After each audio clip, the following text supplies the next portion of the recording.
سبق الناس والعك بالعك والعاد إلى صراطك المستقيم وعلى آله حق قدره ومقداره العظيم يا الله يا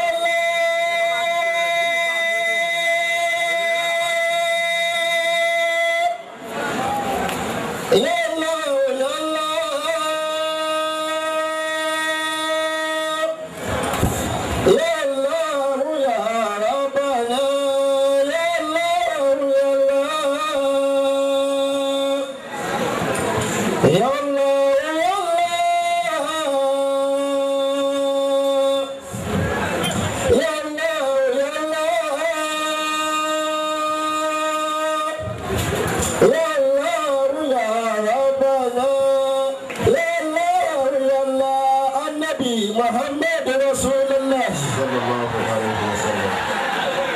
رسول من المولى وآدم لم يكن ولا بقى رسولا دائما ومعظم النبي محمد صلى الله عليه وسلم حبيبي رسول الله وهو مطيب مدادار في خافيه تدمدم فقد عل في صيدها كلمه بدادما وألزم من زيته فيها تكلم النبي محمد سلام على المنهوب والقلب يقلب النبي محمد لا لا لا لا لا لا لا لا لا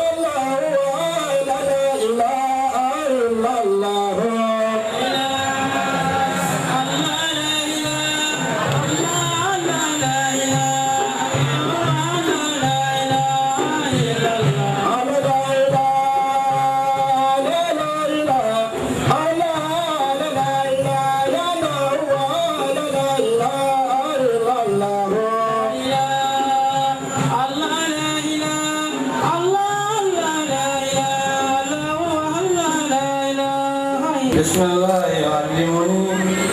الرحمن يفهمني الرحيم يذكرني ياسين والقرآن الحكيم إنك لمن المرسلين على صراط مستقيم أعوذ بالله من الشيطان الرجيم بسم الله الرحمن الرحيم أدبر الله الحمد لله àyètá wà ń bí lẹ́nu àti àsìkò wà yìí àyè ọpẹ́ ni àsìkò dúpẹ́ fún Ọlọ́run ọba ni lórí tó ṣe fún àwọn bàbá wa tí wọ́n ti lọ tí wọ́n tún ṣẹ́kù bàbá tó làwọn òjò lọ yáyá àwọn òjò pátápátá ó tán àwọn ẹni Ọlọ́run kì í tẹ́ láyé orí kékeré. لقد ما تكون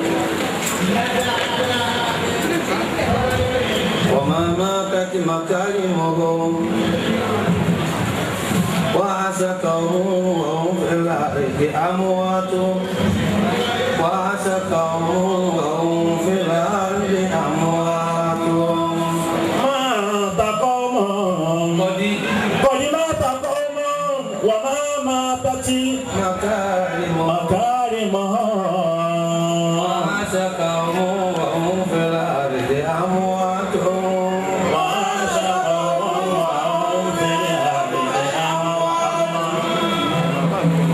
قد مات قوم àwọn kan ti kó láyé àìwọ̀n má bàbá wọn ti wọlé lọ bàbá sọ́kà Adam tí wọ́n lọ sùn tí wọ́n lọ sinmi lọ́dọ̀ Ọlọ́run ọba lórí wàhálà tí wọ́n ti ṣe wà máa dátì màkàrí mọ́ àwọn gbogbo dáadáa wọn parẹ́ iṣẹ́ àwọn lọ ní kò dúró wà á ṣàkàwọ̀ ọ̀hún fẹ́ra èdè àwọn àtọ́.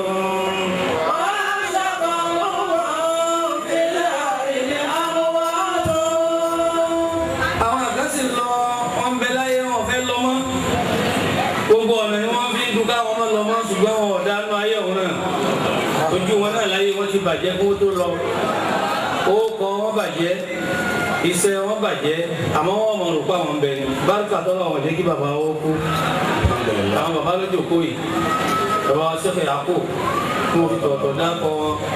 tí mo fàpọ́nlé dákọ̀ wọn tí mo fi tẹ́lẹ̀ wá dákọ̀ wọn tí mo fi ìyìn àti àpọ́nlé àti ọ̀wọ̀ dákọ̀ àtàlùkùránì bàbá wa sẹ́fẹ̀ markaz ọlọ́njẹ́ mi yóò gùn ọlọ́njẹ́ pẹ́ jù báyìí lọ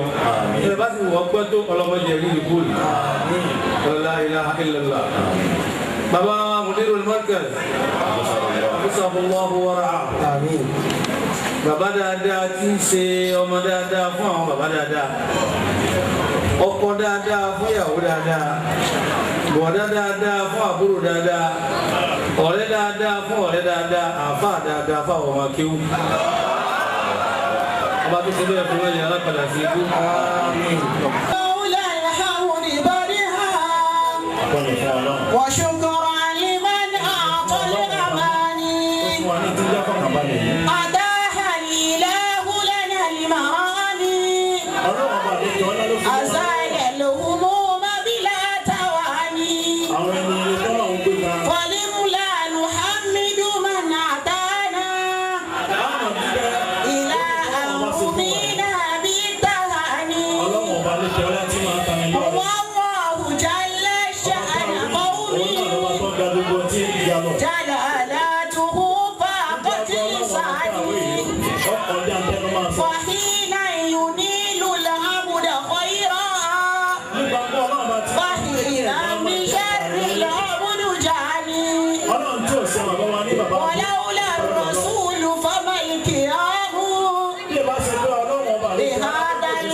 Warahmatullahi wabarakatuh.